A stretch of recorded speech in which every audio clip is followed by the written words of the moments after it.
Hello, मेरा नाम doctor Imran है। मैं साइकियाट्रिस्ट हूँ। आज नेशनल एपिलेप्सी डे है, तो उस पे मैं आपको कुछ इन्फॉर्मेशन देना चाहूँगा। आज नेशनल एपिलेप्सी डे है, नवंबर 17 को हर साल मनाया जाता है। एपिलेप्सी एक न्यूरोलॉजिकल इलनेस है जिसमें जो हमारा ब्रेन होता है उसमें जो करंट बहती है, ब्रेन हमारा एक सोर्स ऑफ करंट होता है, तो वो जब ओवर हो जाता है करंट का लेवल, तो उससे हमारे बॉडी में दौरे आने लगते हैं, जिसे फिट्स भी कहते हैं आम भाषा में।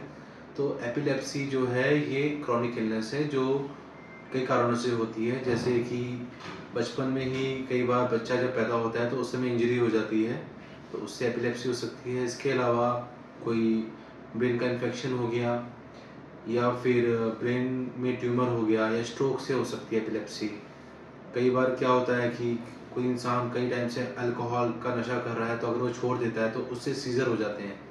तो सीज़र और एपिलेप्सी में ये फ़र्क है कि अगर सीज़र के एपिसोड लगातार आ रहे हैं तो वो एपिलेप्सी कहा जाता है उसको। अब एपिलेप्सी का कॉज के अलावा एक अननोन कॉज भी हो सकता है जिसमें कोई रीज़न नहीं पता लगता, लेकिन इसका ट्रीटमेंट बहुत ज़रूरी है और ट्रीटमेंट के लिए जो दवाई है वो रेगुलर लेना ज़रूरी है। साथ साथ में जो जांचें होती हैं फॉलोअप बहुत ज़रूरी होता है। एपिलेप्सी में कुछ सिम्टम्स हमें पता होने चाहिए, जैसे कि जब सीज़र आता है तो अपने आप आंखें अप्रोल कर जाती है।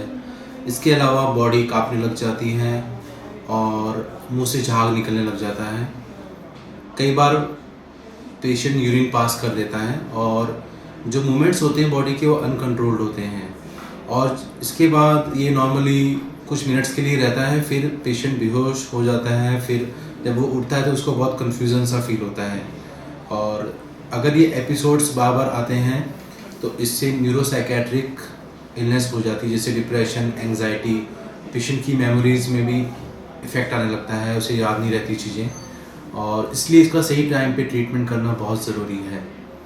तो epilepsy is treatable but it needs right treatment at the right time.